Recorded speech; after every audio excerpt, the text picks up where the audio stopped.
Bonjour, bienvenue sur le podcast de l'Église évangélique baptiste La Bonne Nouvelle de Dijon. Nous sommes situés aux 5 rues du lycée à Dijon.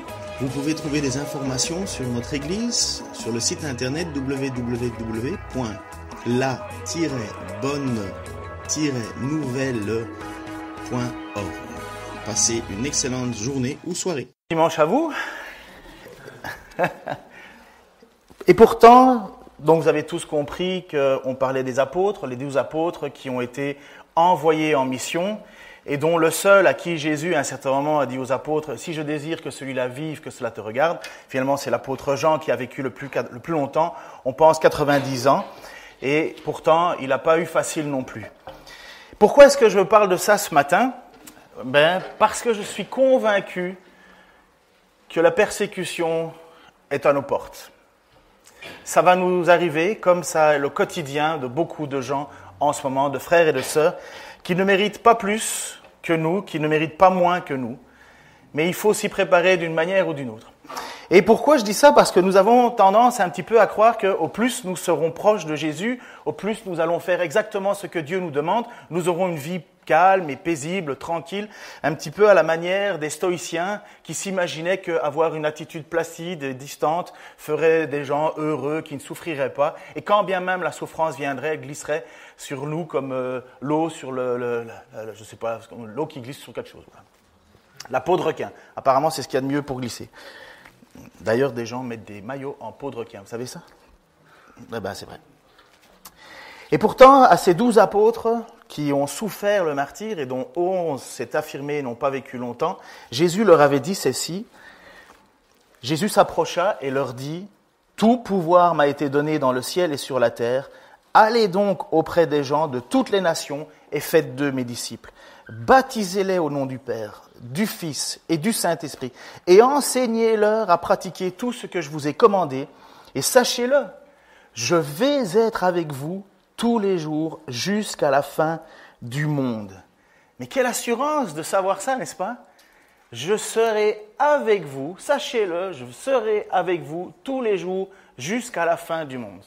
Ça veut dire qu'il n'y a pas un seul des apôtres qui a vécu des moments difficiles, qui aurait pu dire « Seigneur, tu n'étais pas avec moi ce jour-là.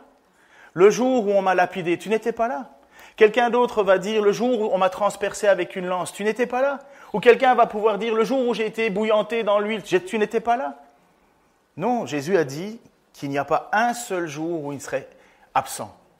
Pas un seul jour, Christ est absent. Alors comment on vit avec cette phrase que Jésus nous dit, dit aux apôtres, mais en même temps par extension à nous, « Je serai avec vous jusqu'à la fin des temps » et en même temps vivre ces moments de souffrance pour l'annonce de l'Évangile. C'est quand même tout ça le paradoxe de la chrétienté, n'est-ce pas ? Je donne déjà la réponse. Notre espoir n'est absolument pas sur terre. Notre seul espoir, c'est la résurrection. C'est la seule chose qui nous tient. Si Christ n'est pas ressuscité, nous ne ressusciterons pas. Si nous ne ressusciterons pas, nous sommes les plus bêtes de tous les gens parce que nous croyons dans quelque chose qui n'existe pas. Ou bien alors nous plaçons notre espoir dans cette vie-ci. Mais comme Paul dirait à un certain moment à l'église de Corinthe, je ne vois pas beaucoup de gens extraordinaires parmi nous, des savants, des riches, des ci, des là. Finalement, la gloire du monde, nous ne l'avons pas. Et si la Christ n'est pas ressuscité, la gloire du ciel, nous ne l'avons pas non plus. Donc Jésus dit à ses apôtres, « Je suis avec vous tous les jours de la vie. » Et il le dit en même temps dans un contexte en les envoyant. Alors, pour l'église de Quétigny, c'est du réchauffer, de réchauffer, parce que je pense que, connaissant Franck, au niveau évangélisation, vous en avez déjà entendu un peu parler, je pense. 1 ou 2 fois au moins. Ça va, vous savez pas rire ou quoi ? C'est pas une bonne blague ?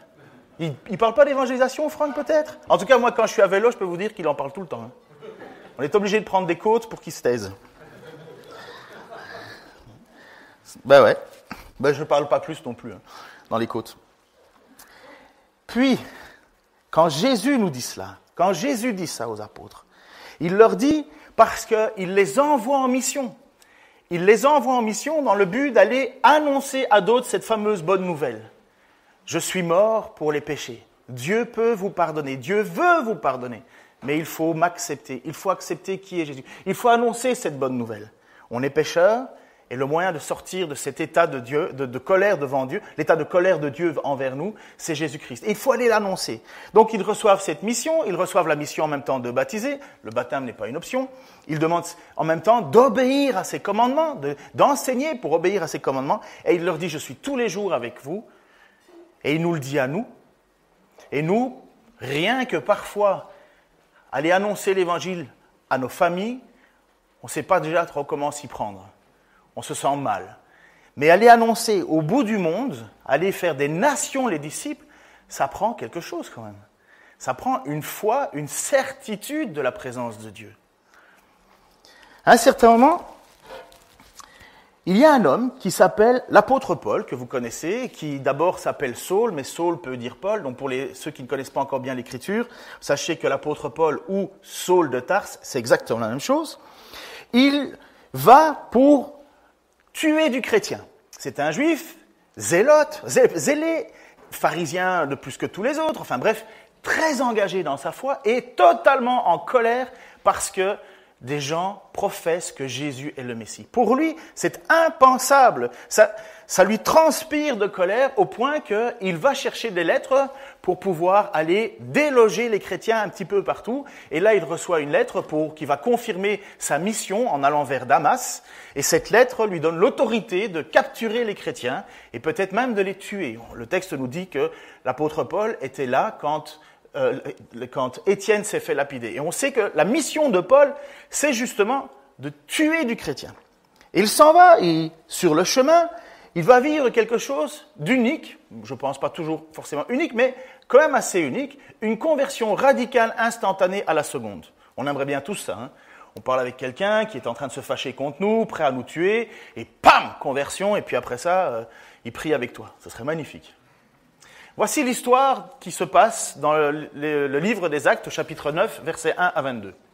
Saul, donc n'oubliez pas, Saul c'est Paul, qui ne pensait qu'à menacer et tuer les disciples du Seigneur, se rendit chez le grand prêtre et lui demanda des lettres de recommandation pour les synagogues de Damas. Ces lettres l'autorisaient, s'il trouvait là-bas des hommes ou des femmes qui suivaient la voie du Seigneur, à les arrêter et à les amener à Jérusalem. Il se dirigeait donc vers Damas et approchait déjà de cette ville quand soudain, il fut environné d'une lumière éclatante qui venait du ciel. Il tomba à terre et entendit une voix qui lui disait « Saul, Saul, pourquoi me persécutes-tu » C'est magnifique de voir en fait que quand on persécute les chrétiens, c'est Jésus qu'on persécute. Enfin magnifique. Il y aurait moyen d'être magnifique autrement, mais on voit bien que Jésus est avec nous. « Qui es-tu, Seigneur » demanda-t-il. La voix reprit « Je suis moi, Jésus, que tu persécutes. Mais relève-toi, entre dans la ville, et là on te dira ce que tu dois faire. » Ses compagnons de voyage restèrent figés sur place, muets de stupeur. Ils entendaient bien la voix, mais ne voyaient pas. Ils ne voyaient personne. Saul se releva de terre, mais il avait beau ouvrir les yeux, il ne voyait plus. Il fallut le prendre par la main pour le conduire à Damas. Image suivante. Il resta aveugle pendant 3 jours et ne mangea ni ne but. Or, à Damas vivait un disciple nommé Ananias. Le Seigneur lui apparut dans une vision et lui dit « Ananias !»« Oui, répondit-il. Et le Seigneur lui dit « Lève-toi, va dans la rue que l'on appelle la rue droite, et dans la maison de Judas. Demande à voir un nommé Saul, originaire de Tarse, car il prie, et dans une vision, il a vu un homme du nom d'Ananias entrer dans la maison et lui imposer les mains pour lui rendre la vue. » Et moi, j'aime bien cette petite réflexion d'Ananias qui parle à Dieu. Il est en train de lui dire « Il te manque une information. » « Mais Seigneur, répliqua Ananias, j'ai beaucoup entendu parler de cet homme. De plusieurs côtés, on m'a dit tout le mal qu'il a fait à ceux qui t'appartiennent à Jérusalem. De plus, il est venu ici, muni du pouvoir que lui ont accordé les chefs des prêtres pour arrêter tous ceux qui te prient. » C'est quand même un moment où on voit bien que Ananias, il ne comprend pas trop ce qui se passe. Déjà, il a une vision particulière et en même temps, le Saul de Tarse, c'est pas son ami. Et il n'a pas trop envie d'y aller. Mais le Seigneur lui dit, va, car j'ai choisi cet homme pour me servir. Il fera connaître qui je suis aux nations étrangères et à leur roi, ainsi qu'aux Israélites. Je crois que ça s'arrête là, la lecture. Ah non, on continue. Je lui montrerai moi-même tout ce qu'il devra souffrir pour moi. Ananias partit donc, et arrivé dans la maison, il imposa les mains à Saül et lui dit, à Saul, pardon, « Saul, mon frère, le Seigneur Jésus qui t'est apparu sur le chemin par lequel tu venais m'a envoyé pour que la vue te soit rendue et que tu sois rempli du Saint-Esprit. » Au même instant, ce fut comme si des écailles tombaient des yeux de Saul, et il vit de nouveau. Alors il se leva et fut baptisé, puis il mangea et reprit des forces. Saul passa quelques jours parmi les disciples de Damas. Et dans les synagogues, il se mit tout de suite à proclamer que Jésus est le Fils de Dieu. Ses auditeurs n'en revenaient pas. Tous disaient, mais voyons, n'est-ce pas lui qui s'acharnait à Jérusalem contre ceux qui dans leur prière invoquent ce nom-là? N'est-il pas venu ici exprès pour les arrêter et les ramener au chef des prêtres? Mais Saul s'affermissait de jour en jour dans la foi et les Juifs qui habitaient à Damas ne savaient plus que dire, car il leur démontrait que Jésus est le Messie. Ce qui a totalement changé dans la vie de l'apôtre, de Saul à ce moment-là, c'est qu'à ce moment-là, il reconnaît premièrement que Jésus est le Fils de Dieu et que deuxièmement, il est le Messie. Le Messie, c'est l'envoyé, celui que le peuple attendait depuis toujours. Un jour, comme Moïse avait dit, un jour un prophète viendra après moi, comme David qui disait que son trône serait éternel, il y aurait toujours un roi de la descendance. Les passages qu'il dit qu'un homme viendra, Ésaïe 53, pour prendre l'épingle, qui a entendu ou qui a reconnu ou qui a cru à notre message, et ainsi de suite. Et donc, et les écailles tombent des yeux de Paul, de Saul, à ce moment-là, enfin Paul, Saul, je ne ferai plus la différence. Et là, il reconnaît que Jésus est Fils de Dieu et Messie. Quel espoir, hein? Quelle histoire, franchement. Vous n'avez pas envie de ça parfois pour un de vos collègues de travail? Une belle-mère, un beau-père, une famille, des amis. Vous aimeriez bien que sur le chemin qui les amène quelque part, bam! Ils arrivent, ils soient aveuglés, et à la limite, vous aimeriez bien être Ananias à ce moment-là. Vous aimeriez bien être celui qui impose la main, et pouf, les écailles tombent, et à un certain moment, waouh, quelqu'un d'autre est retrouvé. Personnellement, moi, c'est un peu, enfin, pas à ce niveau-là, mais ma conversion, c'est un peu ça. J'étais totalement en colère contre les chrétiens, parce que je trouvais, à l'époque, qu'il n'y avait rien de plus bête que d'un peuple de moutons. Et moi, quand on me parlait qu'on était des brebis, je me disais, mais enfin, pourquoi être des brebis? Mais soyons des colosses. Bouffons le monde. Et puis, je ne voulais pas entendre le message des chrétiens que je trouvais enfin, au Québec, on dit niaiseux, il faut trouver une expression. Et j'étais fâché contre les chrétiens, jusqu'au moment où Dieu est rentré dans ma vie. Et bam, je suis pasteur. Enfin, je ne suis pas devenu pasteur tout de suite. Hein. Il y a beaucoup de gens qui n'ont pas cru que je pourrais l'être. Un peu comme Ananias. Voici ce que Jésus dit, et relevons ce que Jésus dit à Ananias. Va, car j'ai choisi cet homme pour me servir. Il fera connaître qui je suis aux nations étrangères, à leur roi, ainsi qu'aux Israélites. Quand Paul est appelé au ministère, est-ce que Paul a eu le choix? Est-ce qu'il a reçu un cours de formation de disciples ou découverte de la foi ou parcours, appelons ça comme on veut? Non. Paul, il n'a même pas eu le choix. Il est arrivé, il marchait tranquille, peut-être un peu même énervé, et bam! Quelques jours après, il se fait baptiser. Il n'a pas eu son mot à dire. Il a été choisi par Dieu. Et honnêtement, je suis totalement convaincu que ce n'est pas nous qui choisissons Jésus, nous acceptons que Jésus nous a choisis. Avant la fondation du monde, Éphésiens chapitre 1 et compagnie. Bref, Paul, du jour au lendemain, se retrouve être envoyé en mission. Ananias a la confirmation. Je ne l'ai pas choisi pour rien, lui.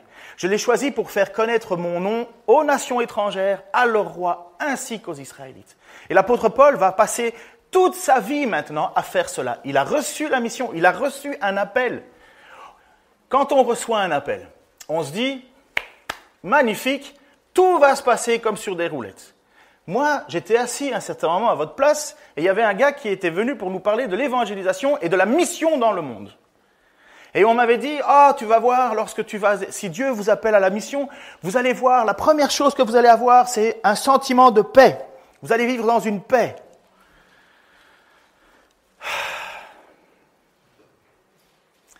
Il faut bien comprendre alors la notion du mot paix. Parce que les missionnaires, c'est vraiment pas la paix. Premièrement, vous savez quel est le plus grand obstacle aux missionnaires? Allez, qui ose se jeter dans la... Quel est le plus grand obstacle des missionnaires? Les autres missionnaires. Le plus grand lieu de découragement, c'est les autres missionnaires. Et pourtant, on se dit, mais ils sont appelés, ça devrait rouler, ça devrait aller. Non. Et puis après ça, il y a les attaques extérieures, le pays dans lequel vous allez, la manière dont vous allez être accueillis, les difficultés pour trouver juste une maison, et ainsi de suite, et ainsi de suite. Et puis là, l'autre difficulté, où vous devez constamment écrire des lettres de nouvelles et expliquer le nombre de baptêmes que vous avez fait, parce que sinon on vous retire le soutien. Encore des difficultés. Vous savez le nombre de missionnaires qui passent et qui rentrent dans aux États ou un peu dans n'importe quel pays et qui sont pas obligés tous les dimanches, et en même temps c'est comme ça, mais tous les dimanches ils doivent faire le rapport dans chaque église. S'ils ne le font pas, on les vire. T'as plus de soutien. T'as plus de soutien. Et puis l'appel que tu as reçu de Dieu, tu dois le vivre un peu. Bon bref, je fais une petite histoire, c'est pas de la vengeance personnelle, pas du tout. Paul n'a pas eu le choix, il a répondu à son appel. Et il va le préciser à chaque fois qu'il va écrire des lettres. Il va dire, Paul, appelé à être apôtre et choisi pour proclamer la bonne nouvelle de Jésus-Christ, il le dit en Romains 1, comme il le dit en 1 et 2 Corinthiens, toujours dans ses introductions, il va le dire en 1 et 2 Galates, Éphésiens, Colossiens, 1 et 2 Timothée, Tite. Il va expliquer que cet appel qu'il a, il ne peut pas faire autrement que le vivre. Il n'a pas le choix de faire cela. Il est envoyé avec certainement la même assurance que Jésus a donnée aux apôtres, je serai avec vous tous les jours jusqu'à la fin des temps. On peut se dire qu'avec cette assurance, tout va rouler. Vous dites pas ça, vous? Il n'y a jamais quelqu'un qui vous a dit bon, on va prier avant de prendre la route pour aller à un tel endroit, un week-end, ou si cela, on va prier afin que rien ne se passe. Et donc on se dit, rien ne va se passer puisque j'ai demandé à Dieu que rien ne se passe. Mais l'apôtre Paul, lui aussi, à mon avis, il a prié pour que rien ne se passe, pour être en paix, pour atteindre. Mais est-ce que rien ne s'est passé? À un certain moment, l'apôtre Paul va devoir défendre son ministère parmi les Corinthiens, une église que lui-même il a implantée. Il va à Corinthe, et au bout de première lettre de Corinthiens, deuxième lettre de Corinthiens, troisième lettre de Corinthiens, comment ça, il y a 3 lettres de Corinthiens? Étudiez un peu, venez aux études bibliques, là. La 2 Corinthiens, c'est la 3e lettre, on n'a pas la 2 Corinthiens. Vous ne saviez pas, hein? Voilà pourquoi vous devez venir aux études bibliques. La 2 Corinthiens dans nos livres, Paul est obligé de prouver son ministère, de prouver son appel. Et comment va-t-il le faire? Face à des faux apôtres, des gens qui, eux, tout leur réussit, ils sont vénérés dans leurs églises, on les met sur un piédestal, c'est peut-être même qu'ils pourraient avoir un jet ou une voiture privée, une toilette personnelle pour pasteur, je n'en sais rien, mais on les met en avant. Ce que je vous dis là, c'est des choses qui existent. On les met en avant. Et l'apôtre Paul, lui, on commence à ne plus l'apprécier. Pourquoi? Vous savez quel est le plus grand problème de l'apôtre Paul dans l'église, dans la lettre aux Corinthiens? La 2e. On voit que tu n'es pas venu. Les 2 problèmes de l'apôtre Paul qu'on lui reproche, c'est, premièrement, de ne pas être un bon orateur public. Deuxièmement, de ne pas demander d'argent. Les Corinthiens reprochent de ne pas avoir un orateur qui prend de la présence, la prestance, qui parle mal et qu'il ne demande pas d'argent. Parce que Paul, vous vous souvenez qu'il dit « Je mériterais de prendre votre argent, mais j'ai préféré travailler de mes mains. » Justement, parce qu'il ne voudrait pas que les Corinthiens se disent « Ah, nous, on se paye des bons pasteurs. Nous, on veut un bon pasteur, un bon enseignant qui brille, qui sait parler, qui a de la présence. Ça n'existe plus aujourd'hui. C'est pas comme ça qu'on choisit un pasteur, bien entendu. Non, l'apôtre Paul, il est obligé de se défendre. Et vous savez comment il se défend? Écoutez ce qu'il va dire. Ils sont hébreux, moi aussi. Donc il se compare à ces bons prédicateurs, à ces bons enseignants qui se mettent en lumière. Moi aussi. Des Israélites? Moi aussi. De la prospérité d'Abraham? Postérité d'Abraham? Moi aussi. Ils sont serviteurs de Christ. Et voilà ce qu'il va dire. Je le suis plus. Il reconnaît que c'est une folie. Mais il le dit, je suis plus. Nous, on n'oserait pas dire ça. Hein, toi, tu es plus chrétien que moi. Eh bien, Paul, il le dit. Ils sont serviteurs de Christ. Je le suis plus qu'eux. Car j'ai travaillé davantage. J'ai été plus souvent en prison. Oh, tiens, c'est une marque d'être plus, ça. Ah ben oui. J'ai été j'ai essuyé infiniment plus de coups. Plus souvent, j'ai vu la mort de près. 5 fois, j'ai reçu des Juifs. Les 40 coups moins 1. 3 fois, j'ai été fouetté. 1 fois lapidé. J'ai vécu 3 naufrages. J'ai passé 1 jour et 1 nuit dans la mer. Souvent en voyage, j'ai été en danger au passage des fleuves, en danger dans les régions infestées de brigands, en danger à cause des Juifs, mes compatriotes, en danger à cause des païens, en danger dans les villes, en danger dans les contrées désertes, en danger sur les mers, en danger à cause des faux frères. J'ai connu bien des travaux et des peines, de nombreuses nuits blanches, la faim, la soif, de nombreux jeûnes, le froid, le manque d'habits, et sans parler du reste que je porte, mon fardeau quotidien, vous seriez si vous faisiez du vélo avec Franck et moi, le souci de toutes les églises, parce qu'un homme qui a reçu un appel de Dieu, son souci premier, c'est l'église. C'est vous qui pouvez parfois râler pour des choses inutiles, ne pas être content de ceci, de cela. Même dire, ce pasteur-là, qu'est-ce qu'il... Je porte mon fardeau quotidien, le souci de toutes les églises. Vous recevez une lettre de candidature pour être pasteur. Ça va vous arriver à Quetigny. Moi, peut-être un jour ici aussi. Pas encore, je tiens bien, je m'accroche. Vous recevez une lettre et quelqu'un dans sa lettre, pour prouver qu'il est chrétien, il écrit tout ça. J'ai souffert, j'ai été lapidé, j'ai été rejeté, j'ai souffert la faim, la soif. Honnêtement, vous vous dites, question succès, le gars, c'est pas trop ça. J'ai l'impression que le type, il doit avoir du caractère. Il n'est pas très diplomate. Ouais, parce que, apparemment, on se dit, il l'a cherché, là. Et pourtant, l'apôtre Paul dit que ça, c'est la manière pour lui de prouver qu'il est un véritable apôtre, qu'il est un véritable homme choisi par Dieu. Il ne mettra rien d'autre en avant, il ne mettra pas ses succès, il mettra juste le fait d'avoir persévéré dans la souffrance. Est-ce que c'est anormal, toutes ces catastrophes, toutes ces persécutions, alors qu'il a la certitude que Jésus est avec lui tous les jours jusqu'à la fin du temps? Eh bien oui, parce que c'est exactement ce que Jésus a dit à Ananias. Tu peux mettre l'image? Je lui montrerai moi-même tout ce qu'il devra souffrir pour moi. Le jour de votre baptême, ou de votre préparation au baptême, ou de votre rappel de votre baptême, est-ce qu'on vous a dit que vous alliez souffrir pour Christ? Et est-ce que c'est ce qui vous a dit, ah ben tiens, c'est sûr, moi, c'est ce que j'ai toujours voulu dans ma vie. Moi, j'ai tout essayé. Mais alors, souffrir pour Christ, c'est ça qui me manquait. Non, c'est tellement pas normal. Sauf si Dieu nous appelle. C'est pas nous qui choisissons la meilleure religion. C'est pas nous qui choisissons la meilleure façon de vivre sa spiritualité. Nous sommes appelés par Dieu et Dieu dit, tu vas souffrir pour moi.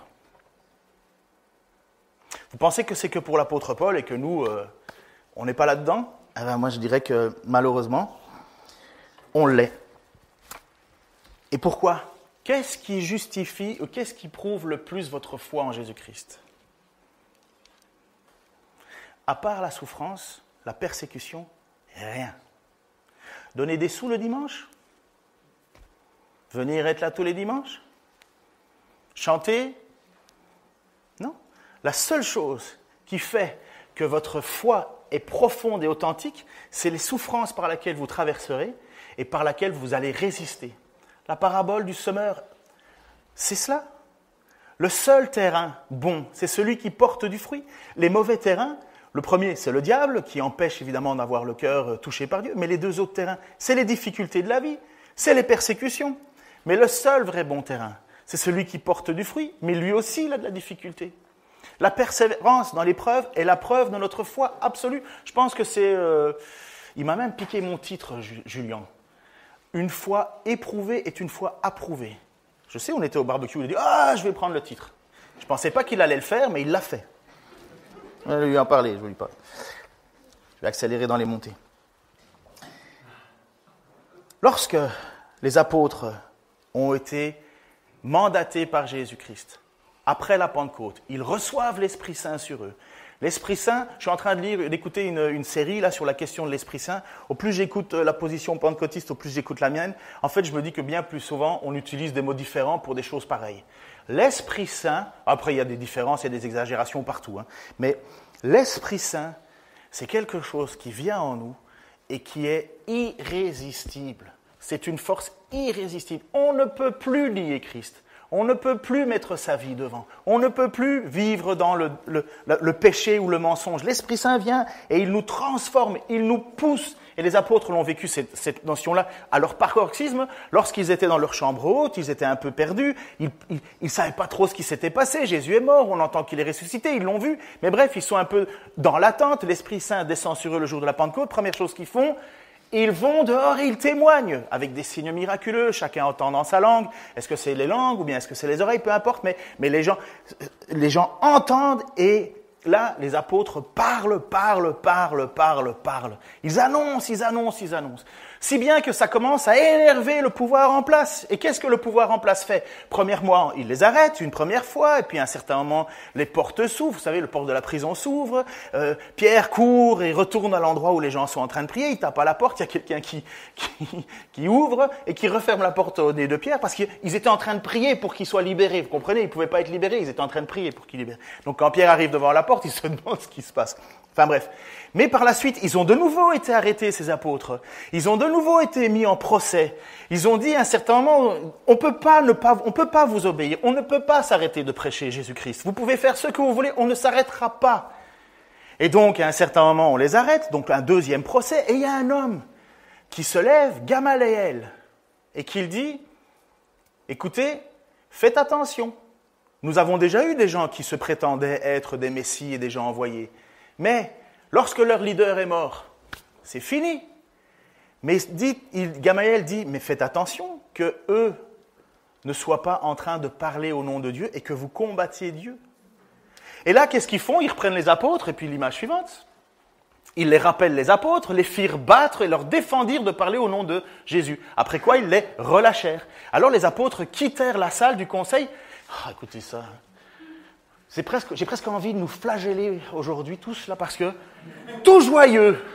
Ils quittèrent la salle tout joyeux de ce que Dieu les avait jugés dignes de souffrir pour l'humiliation de Jésus. Et chaque jour dans la cour du temple, dans les maisons particulières, ils continuaient à enseigner et à annoncer la bonne nouvelle que la bonne nouvelle que le Messie c'est Jésus. Ils obéissent pas. Ils obéissent pas à leur dire tu te tais.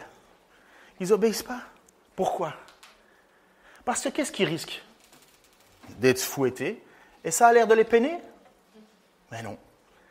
Ils reconnaissent et ils considèrent que c'est un sujet de joie d'avoir été considérés dignes de souffrir l'humiliation pour Jésus. Et soyons honnêtes là. Qui vit ça? Pas moi. Qui comprend que ça, là, c'est ce qu'il faudrait vivre? C'est là où vous dites tous, moi. Okay? Ça semble à 2019 années de lumière de nous, ça. On a l'impression que l'évangile, c'est plus ça pour nous. Parce qu'on est bien, nous, ici. Franchement, de quoi on souffre? À part la voisine qui te prend pour un hurluberlu ou ton beau-frère, dont tu n'estimes même pas trop le gars, mais qu'est-ce qu'on souffre vraiment? Moi, ça m'interpelle sérieusement. Parce que les 2 premiers voyages que j'ai faits, premier voyage, j'étais tout jeune chrétien. J'espérais gagner Anne en mariage. D'ailleurs, j'avais investi déjà l'alliance là-bas, en Inde. On est allé en Inde et on est allé, j'avais 18 ans, je ne sais même pas, avec un groupe de jeunes. 20 ans. Bon, j'avais 18 ans d'âge mental. Mais je suis arrivé dans un pays où c'est la première fois de ma vie que je voyais des chrétiens persécutés. En Inde. J'avais jamais vu ça, il y a 26 ans maintenant. 26 ans. J'avais jamais vu ça de ma vie, qu'on pouvait se faire persécuter pour des chrétiens, parce qu'on est chrétien, juste parce qu'on est chrétien, parce que je crois autre chose que toi. Après ça, on est allé en Guinée-Conakry. On a un frère ici qui est guinéen et qui vit exactement ce que je comprends. On est allé visiter des villages et le village entier s'est retourné contre une micro-communauté. Et ils les ont attachés, ils les ont fouettés, ils ont fait brûler l'église. Et nous, on est arrivés quelques semaines après, on voyait encore les cendres partout. Et c'était des gens qui avaient été persécutés parce qu'ils placent leur foi en Jésus-Christ.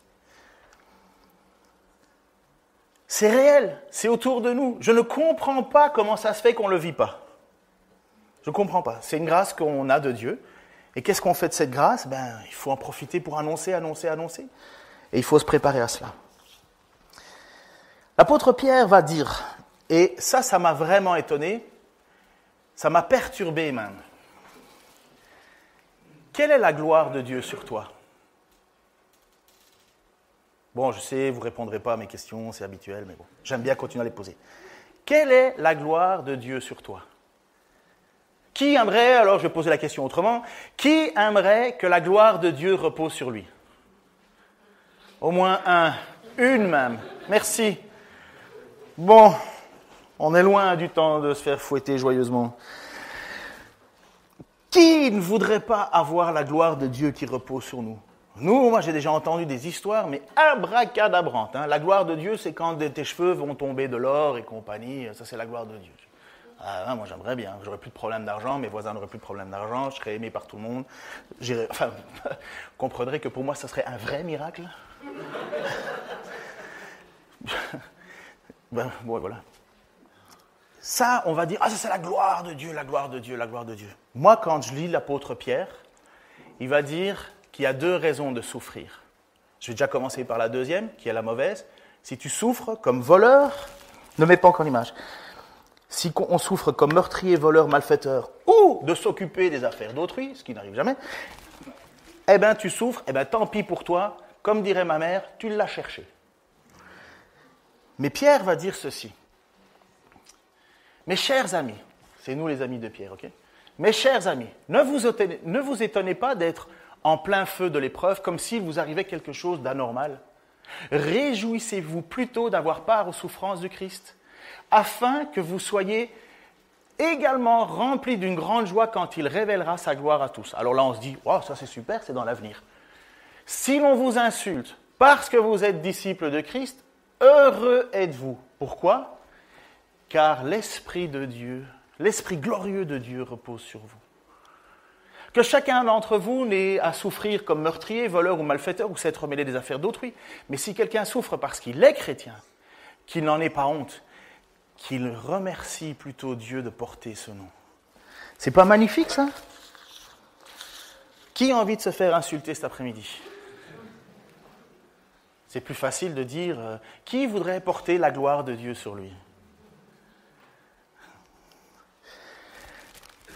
Ce dimanche-là, le pasteur Bichou, qui est un pseudonyme, rendait visite à une petite communauté chrétienne près de son village natal. Tu peux mettre l'image de nous. Alors qu'il s'approchait de la maison où se tenait le culte chaque semaine, un groupe de jeunes hommes l'a encerclé. Ils ont commencé à m'interroger et ont voulu savoir ce que je faisais dans leur village. Puis ils se sont mis à me frapper et à me donner des coups de pied, raconte le pasteur. Quelques chrétiens, ont accouru pour l'aider, puis il est rentré chez lui. Mais le lendemain, la situation a dégénéré. Un grand nombre de jeunes villageois se sont rassemblés, armés de longs bâtons et de perches. Ils ont attaqué les familles chrétiennes sans égard pour les hommes et les enfants. L'une des victimes, Babou, aussi pseudonyme, âgé de 32 ans, a eu un bras cassé. 2 autres hommes ont été grièvement blessés à la tête et au dos. Malgré sa fracture, Babou est déterminé. J'avais très peur. C'est néanmoins un privilège pour moi de souffrir pour le Christ. Je ne suis pas découragé, mais je sais que des temps difficiles sont devant moi. Tant que mon bras ne va pas mieux, je ne pourrai pas travailler pour subvenir aux besoins de ma famille. Ça s'est passé, je crois, il y a 4 ou 5 semaines. C'était du quotidien. Nous, je ne sais pas si vous le savez, mais selon l'Observatoire, il y a un site que je suis qui s'appelle SOS Christianophobie. Je ne sais pas si vous savez combien d'actes christianophobes il y a en France depuis qui montent. Depuis 2008, on est monté de 220%. Il y a en ce moment une recrudescence des actes antichrétiens dans notre pays. Bien souvent, on attaque des églises catholiques, on attaque des biens, mais on commence même à frapper des gens. Une de nos églises évangéliques a été brûlée récemment. On les fait brûler. Ça s'approche. Ça s'approche. Ça vient de plus en plus. C'est là. Aujourd'hui, vous savez qu'une grande partie de notre liberté d'expression est en train de se perdre. Vous ne pouvez plus dire ce que vous aimez ou ce que vous n'aimez pas. Vous devez un petit peu vous cacher. On est encore bien là. Mais ça arrive. Ça peut arriver plus vite. Et si vous lisez l'Apocalypse, vous savez que c'est normal. Ça doit venir. C'est pourquoi ce matin, puisqu'on est un peu plus, je me suis dit, c'est vraiment le sujet que j'ai envie d'aborder. Parce que moi, personnellement, j'ai envie de voir une église, en général, qui considère comme un sujet de joie d'être persécutée au nom de son Dieu. Pas une église qui se plaint et qui pleurniche en disant « mais pourquoi ça m'arrive, c'est injuste, on vit dans un état de droit, nanana. » Oui, c'est vrai, on vit dans un état de droit. Mais ne considérons pas ça comme anormal. C'est une vérité que Jésus a enseignée dès le départ. Celui qui voudra vivre pieusement sera persécuté. Je sais qu'on termine avec un chant, mais je voudrais prier pour nous. Et peut-être qu'intérieurement, vous vivez vous-même des moments de difficulté, peut-être pas jusqu'au sang, mais peut-être que vous êtes vous-même rejeté par vos meilleurs amis, rejeté par vos familles. Tous les gens vous prennent pour des hurluberlus, peut-être vos collègues de travail, peut-être qu'on vous a refusé un poste ou une promotion à cause de cela. C'est quelque chose qui est attristant. Mais quand on se regarde et qu'on place du côté de Dieu, c'est une bénédiction. La gloire de Dieu repose sur vous lorsque vous êtes insultés au nom de Christ. On doit se le rappeler, parce que ce n'est pas normal. Comprenez, dans notre société, ce n'est pas normal. Mais pour Jésus, pour Dieu, c'est totalement normal. Alors Seigneur, je te prie pour que chacun d'entre nous, et moi en premier, Seigneur, premièrement, ne souffre pas juste parce que je l'ai mérité. Que ce ne soit pas le fruit de mon péché, Seigneur, mais ma persévérance à te suivre. Seigneur, on a tous vécu un moment où on a été perturbé, choqué, bousculé à cause de notre foi en toi. On a certainement crié à l'injustice, Seigneur, et moi en premier. Mais Seigneur, merci par ta parole qui nous rappelle que c'est normal. Seigneur, je place tout mon espoir au jour où tu reviendras. Je sais que ce jour-là, tu seras déclaré vainqueur une fois pour toutes. Le mal aura cessé. Nous serons là, Seigneur, et nous serons contents d'avoir subi des coups pour toi. Nous serons, Seigneur, certainement heureux d'avoir tenu. Je te prie, Seigneur, pour ceux qui ont des difficultés, qui ont des doutes, qui ont des foi vacillantes à certains moments. Seigneur, ramène-les à toi. Je te prie, Seigneur, pour ceux qui n'ont jamais connu la persécution et qui considèrent ça comme anormal, Seigneur. Prépare-les à ce qu'un jour ça leur arrive. Nous ne le désirons pas, Seigneur, nous désirons plus la paix que la guerre, Seigneur. Et en même temps, je te prie, Père, pour que ce temps qui nous est mis à profit, nous ne le gaspillons pas. Que nous faisions, Seigneur, ce que tu as fait et ce que tu as demandé aux apôtres, d'aller annoncer ton évangile. Seigneur, et si c'est une gloire pour toi que nous souffrions en le faisant, Seigneur, eh bien merci de nous le permettre. Dans ton saint nom, Seigneur Jésus-Christ. Amen.